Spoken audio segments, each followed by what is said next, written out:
Comienzo a lo que sería esta segunda jornada que en esta Escuela de Ingeniería de Vitoria-Gasteiz vamos a hacer en relación a lo que sería la ingeniería sostenible.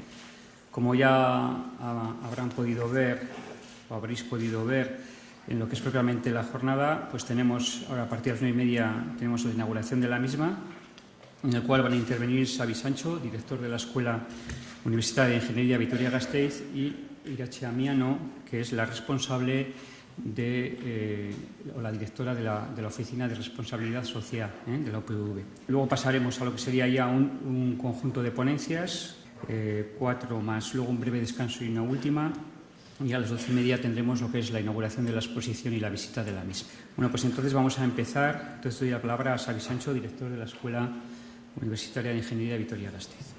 Bienvenidos y bienvenidas a esta jornada sobre ingeniería sostenible, preparada por el Grupo de Mejora ECOSCAN de la Escuela, grupo en el que participan profesorado, alumnado y personal de administración y servicios. Quiero en primer lugar darles las gracias, ya que han sido ellos y ellas quienes han preparado con un cariño especial esta jornada. También deseo agradecer su participación a las empresas e instituciones que han colaborado en esta jornada con sus ponencias, así como en la exposición que inauguraremos posteriormente. Pero os preguntaréis qué es la ingeniería sostenible. Es la ingeniería que incorpora en todas sus fases criterios sostenibles, con el fin de que en el desarrollo de los procesos y productos no se ponga en peligro el medio ambiente ni se agoten los recursos naturales. La ingeniería sostenible está ligada al concepto de desarrollo sostenible, que es aquel que satisface las necesidades actuales sin comprometer la capacidad de las generaciones futuras de cubrir sus propias necesidades. Pero el verdadero desarrollo sostenible debe apoyarse en 3 bases equilibradas: en las necesidades económicas, las necesidades sociales y las necesidades ambientales. Un fallo en cualquiera de las 3 supone una catástrofe.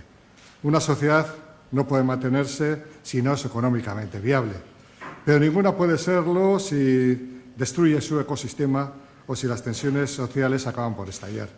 Ejemplos de destrucción de su ecosistema los tenemos, por ejemplo, en la isla de Pascua, la isla más aislada del mundo, en la que parece ser se destruyeron todos sus bosques hasta hacer la vida casi imposible. Algo similar parece que ocurrió en la ciudad de Éfeso, en Turquía, centro comercial y cultural griego de la antigüedad, que fue abandonado de repente. Pero a lo que íbamos. La satisfacción simultánea de las necesidades sociales, ambientales y económicas muchas veces conduce a decisiones conflictivas. Por ejemplo, el crecimiento industrial puede estar en conflicto con la preservación de los recursos naturales, pero solo el uso responsable de los recursos naturales puede asegurar que pueda mantenerse el crecimiento industrial. Y aquí entra la labor de los y las profesionales de ingeniería, ya que debemos ser conscientes de que todos los procesos relacionados con la ingeniería deben incorporar criterios de sostenibilidad, desde el diseño, pasando por la obtención de todos los materiales y la energía necesaria, pasando por la fabricación del equipo, el uso del mismo y su posterior desmantelamiento o reutilización. Esto es lo que se llama un análisis de ciclo de vida, del que nos hablarán también en una de las ponencias. Así, en la fase de diseño debemos determinar si el sistema de equipo que queremos construir es viable ambientalmente. En la fase de proyecto debemos intentar minimizar la repercusión sobre el medio ambiente. En la fase de construcción tenemos que seleccionar los materiales y componentes menos agresivos para el medio ambiente y seleccionar fuentes de energía, en la medida del posible, renovables para su funcionamiento. Es decir, materiales con una mínima toxicidad y de larga vida. En la fase de utilización tenemos que minimizar las emisiones contaminantes y, por último, en la fase de desmantelamiento, reutilización y reciclaje, debemos asegurar que los residuos son mínimos, de manera que los subproductos, en la medida de lo posible, puedan ser reutilizados. Pues bien, nuestra Escuela de Ingeniería, desde siempre, se ha implicado en la formación de profesionales atendiendo a los principios de desarrollo sostenible. Así lo atestiguan nuestras acreditaciones, tales como el certificado de ECOSCAN desde 2005 o el certificado Sondo emitido por Anvisa y que acredita el uso responsable del agua. Además, quisiera hacer constar que tenemos en la escuela diversos grupos de investigación que realizan su trabajo en el ámbito de energías renovables, tales como la energía eólica, la energía solar, el desarrollo de pilas de combustible o el desarrollo de metodologías para la realización de evaluaciones ambientales o el análisis de tratamientos para la eliminación de contaminantes, entre otros. Bienvenidos y bienvenidas a esta jornada, que seguro os va a resultar de un gran interés. Gracias por vuestra asistencia y gracias de nuevo a las empresas, instituciones, a la Oficina de Sostenibilidad de la UPV, que hacen posible que esta jornada y la exposición que luego vamos a visitar sean posibles. Muchas gracias, de verdad, es que ricasco. Como sabéis, diversos autores y todos somos conscientes de que tenemos un estilo de vida que no es sostenible, ¿no? Sabemos que hace 2 años o el año pasado finalizaron los Objetivos de Desarrollo del Milenio y los estudios de evaluación de estos objetivos marcaban que se había disminuido la pobreza extrema en el mundo y que se habían dado pasos esperanzadores. Sin embargo, no sé si conocéis, actualmente tenemos en vigor una nueva agenda, la Agenda de los Objetivos de Desarrollo Sostenible. Es una agenda mucho más amplia y si bien la pobreza extrema disminuye, nos damos cuenta de que las desigualdades, sin embargo, aumentan. Estamos en una crisis planetaria, el estilo de vida no va a permitir que continuemos con él en este planeta, por lo menos, y esto pues, nos preocupa, ¿no? Es una preocupación que Naciones Unidas desarrolla en sus estudios y traslada a las universidades. En las cumbres de educación superior se reflexiona en torno a cuáles son los retos de nuestras instituciones, ¿no?, de las universidades. Y nos damos cuenta que tenemos unos grandes retos. Dicen que somos la primera generación que tiene la tecnología adecuada para finalizar o para terminar, para erradicar la pobreza en el mundo. Que tenemos el conocimiento suficiente para desarrollar tecnologías que puedan hacer frente a retos mundiales como es el cambio climático. Pero también nos advierten que quizás seamos la última generación que tenemos la oportunidad de ponerlo en marcha. En este contexto, las universidades nos damos cuenta de que tenemos una gran responsabilidad, ¿no? Bueno, muy bien. Bueno, pues empezamos lo que sería la primera ponencia, que nos la va a presentar Paula Landavaso. El concepto de la economía circular, que sería un sistema económico basado en la reutilización de todos esos recursos una vez invertidos en la producción de un producto. Al recuperar estos recursos se evita la necesidad de tener que extraerlos en gran medida de la naturaleza y, por lo tanto, tenemos un sistema, por un lado, más resiliente, es decir, que soporta mejor las adversidades y que se retroalimenta el solo. De forma teórica, una economía circular sería cuando los materiales y los recursos circulan infinitamente. Y este concepto ha ganado bastante importancia últimamente, aunque es un concepto que ya se viene oyendo desde hace años, porque en el seno de la Comisión Europea, desde 2014 ya vienen trabajando en un paquete de economía circular, pero fue en diciembre de este año pasado, hace unos meses, cuando por fin se adoptó y se aprobó el paquete de economía circular que incluye medidas para permitir la transición en Europa de un sistema económico, bueno, el sistema económico actual, hacia un modelo circular. Y dentro de las medidas, una de ellas pues sería el impulso del ecodiseño como herramienta para favorecer esta transición. Entonces, lo que hemos comentado antes es que el sistema no es eficiente, ya que se pierden muchísimos recursos por el camino. Hoy en día sí que de alguna manera hacemos ese cierre de ciclo mediante el reciclaje, por ejemplo, recuperamos aquellos recursos que una vez fueron parte de un producto para volver a incluirlos en la cadena de producción.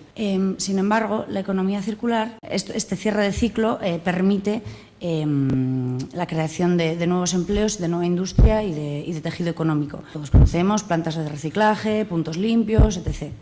Por dar unos datos, pues los últimos años, aquí tenéis unos datos de los empleos que se crearon en torno al sector de la ecoindustria y se prevé que ese número siga creciendo a lo largo de los años.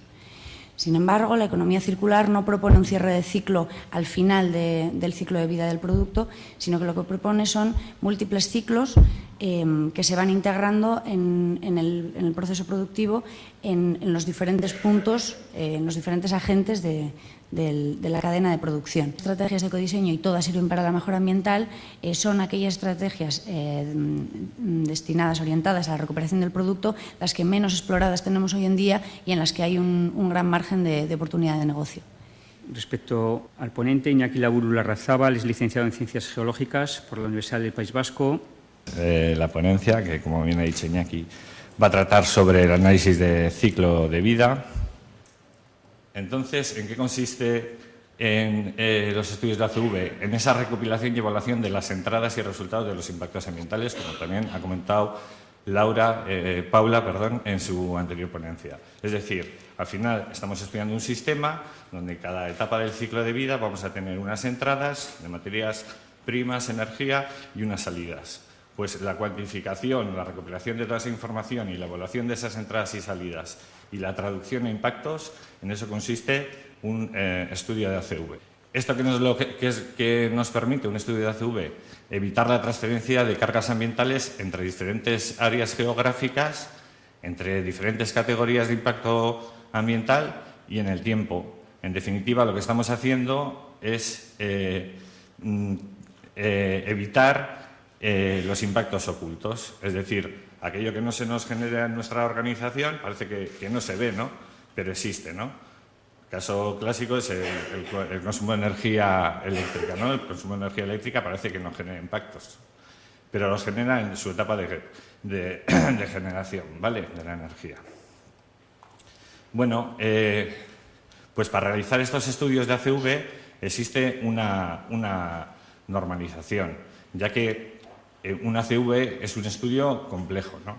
Y entonces se hizo necesario pues, establecer un protocolo, una estandarización y la norma que al final recoge los requisitos para realizar un estudio de ACV es la ISO 14040 o la familia de normas ISO 14040. Ahí tenéis un poco quién es ISO, que es la Organización Internacional de Estandarización, que está constituida por diferentes grupos técnicos, subcomités, etcétera, etcétera. Por otra parte, AENOR es el organismo de la elaboración de las normas, de sacar coger esas normas ISO internacionales y hacer la publicación nacional aquí en forma de una norma española, ¿vale? La normalización sobre el ACV, la hace el grupo 3, 150. Aquí tenéis, vamos a ver un poco las normas principales para realizar los estudios de ACV. La primera es una ISO 14040 de 2006, que es gestión ambiental, análisis del ciclo de vida, principios y marco de referencia. Y luego la 14044 del 2006, que esta ya sí que tiene los requisitos y las directrices para realizar el estudio de ACV.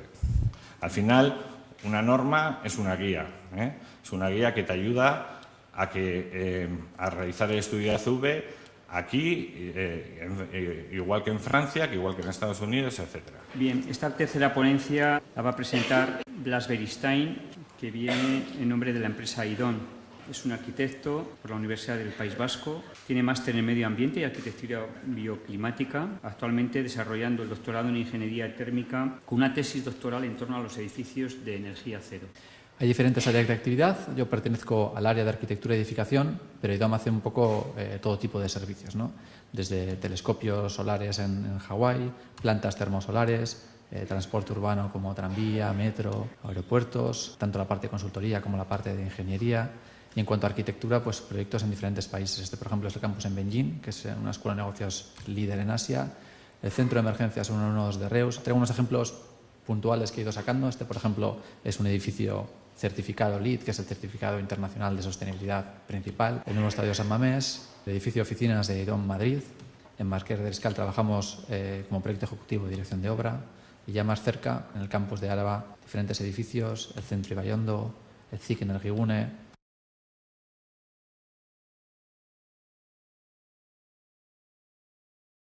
Y las nuevas oficinas del Ayuntamiento de Vitoria.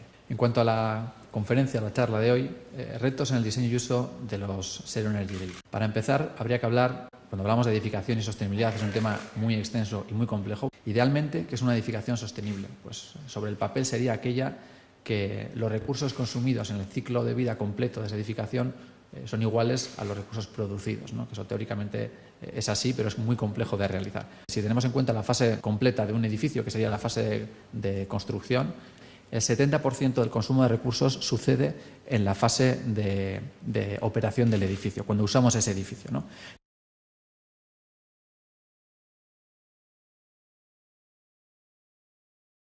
El objetivo, conseguir edificios net zero en energy, en water y en residuos. En verde, Bilbao; Sevilla en amarillo; en azul, Bruselas; y luego Estocolmo, ¿no? Por lo tanto, construir edificios en un sitio y en otro no es igual de fácil llegar a esos valores de Zero Energy Building. No es igual económicamente tener un edificio en Bilbao y en Bruselas, en Estocolmo, en Sevilla. No es a día de hoy un modelo económicamente viable. El factor de uso es determinante. Y finalmente la climatología es el otro factor determinante en el consumo del edificio, ¿no? Respecto a nuestro ponente, Javier es ingeniero industrial, tiene un diploma en intensificación en electricidad y electrónica. Su responsabilidad en Irizar es el desarrollo de nuevos... Egunon, buenos días. El título de la ponencia es Irizar I2E, autobús eléctrico del Grupo Irizar.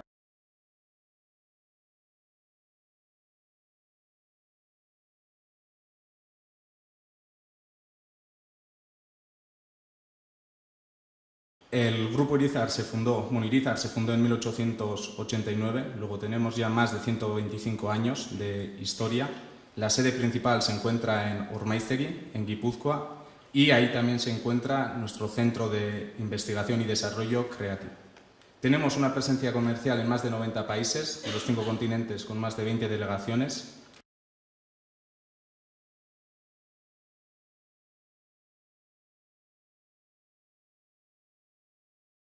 Hace pocos meses, pues bueno, dimos a luz, digamos de alguna forma, la creación de una nueva empresa que es Irizar E-Mobility, que nace, digamos, como consecuencia de la visión de mejora de la sostenibilidad y el convencimiento de que el futuro de las ciudades pasa por la electromovilidad. Buscamos con esta nueva empresa el posicionamiento de la vanguardia tecnológica del mercado europeo y de la electromovilidad con productos y servicios integrales, y en esta empresa fabricaremos los vehículos y sistemas de electromovilidad diseñados dentro del Grupo Irizar. Entonces ahora ya el producto, el Irizar I2E, el autobús urbano eléctrico integral del Grupo Irizar. Hace 4 años, en el 2012, el Grupo Irizar entendimos que las ciudades, las urbes, iban a ser cero emisiones. Y con ello también, pues bueno, buscamos de alguna forma el fomentar y el mejorar el medio ambiente dentro de las ciudades.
En tecnología no nos queda más remedio que ir a tecnologías biomiméticas.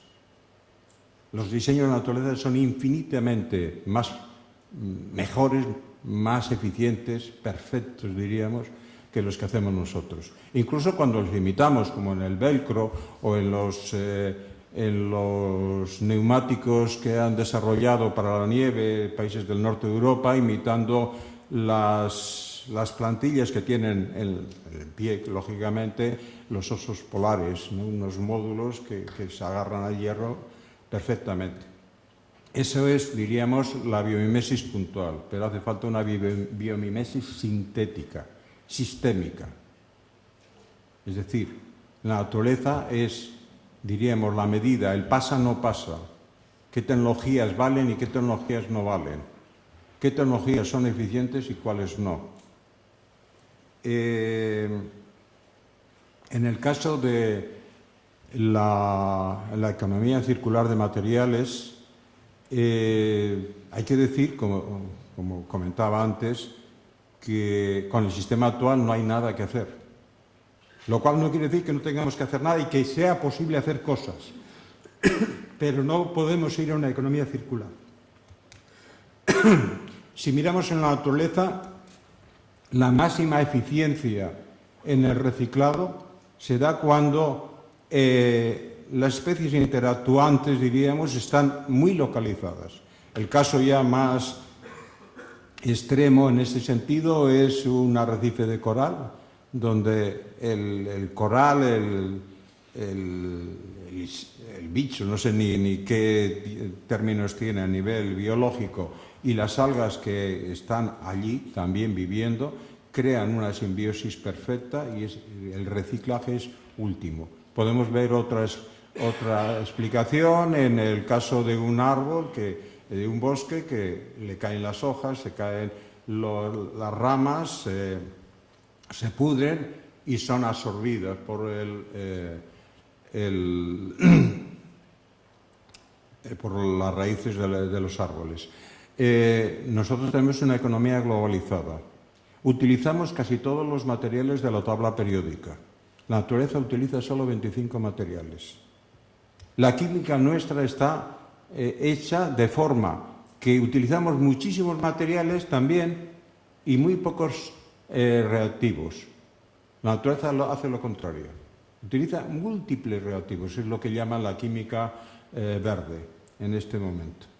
Pero es evidente que con los circuitos de materiales tan largos, con la utilización no solo de materiales, sino de materiales sintéticos, donde se introducen mezclas de materiales, utilizándolo en cantidades pequeñísimas que hace inviable, en algunos casos, el reciclado, la reutilización del material. Y cuando a nivel de la gente no hay suficiente conciencia para ir a una economía que recicle las basuras, como está ocurriendo en Guipúzcoa, pues apaga y vámonos. Lo tenemos bastante difícil. Tenemos que cambiar, tenemos que reducir el número de materiales.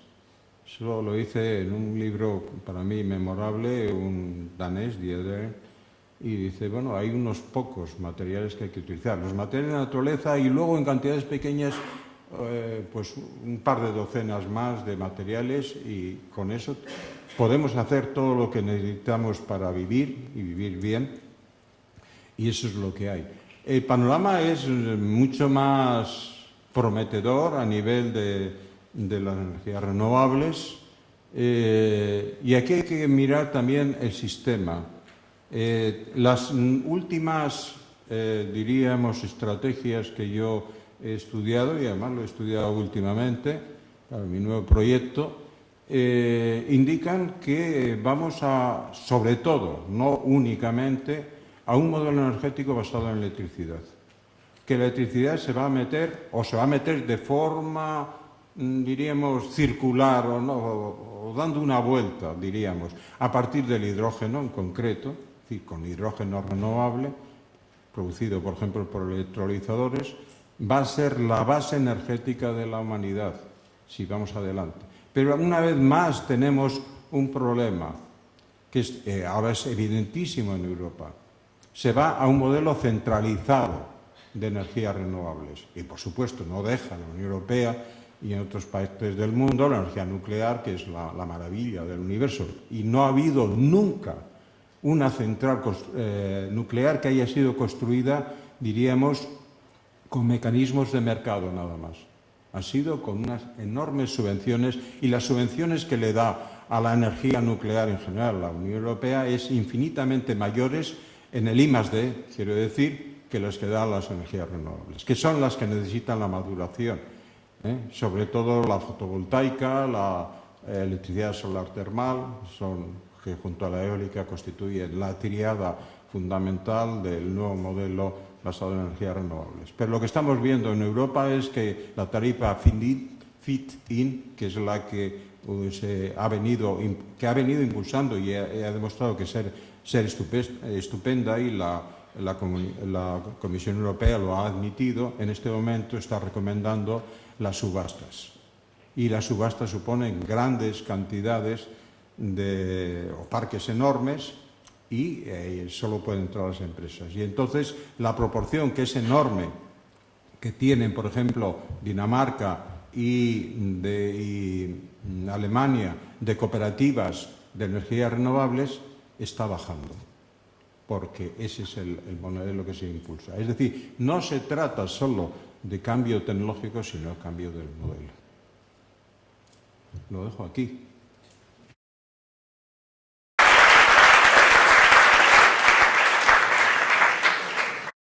La Universidad del País Vasco, Euskal Herriko Unibertsitatea, y en concreto este centro, a través de Iñaki, forma parte de una experiencia internacional, un proyecto europeo, que precisamente lo que pretende es, pues, aumentar los conocimientos en educación para la sostenibilidad en las universidades. Es un proyecto que engloba 53 universidades de 33 países. Es un proyecto que que le quedan unos cuantos meses de vida, ha estado 3 años en marcha, y posiblemente se vuelva a intentar renovar. Y la Universidad del País Vasco va a estar allí. En este caso concreto, se ha elegido a nuestra universidad para que desarrolle un proyecto piloto en la que alumnado de todas las titulaciones que lo deseen puedan realizar trabajos fin de grado en los ámbitos de sostenibilidad, teniendo en cuenta un poco el concepto amplio de medio ambiente, social, económico, etcétera, ¿no? Y en ese sentido va a ser una oportunidad, pues yo creo que, pues muy innovadora, porque se van a formar equipos de dirección de estos jóvenes que van a hacer trabajos de fin de grado. En principio se van a diseñar retos en los campus que sean de interés para la comunidad universitaria, y esta definición de retos lo va a hacer el profesorado junto con el personal de administración y servicios, de forma absolutamente innovadora, ¿no? En este sentido van a formar parte técnicos, juristas o de arquitectura y obras, etcétera, de diferentes servicios de la universidad.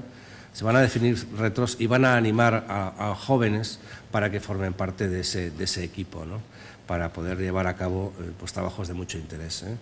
Evidentemente, si esta iniciativa se mantiene en el tiempo y tenemos éxito, abriremos esos retos a la sociedad, para colaborar con el Ayuntamiento, con la Diputación, con las empresas, etcétera, para formar equipos complementar. Estamos todos deseosos de ver la exposición, o sea que no me quiero alargar mucho más. Mi esker.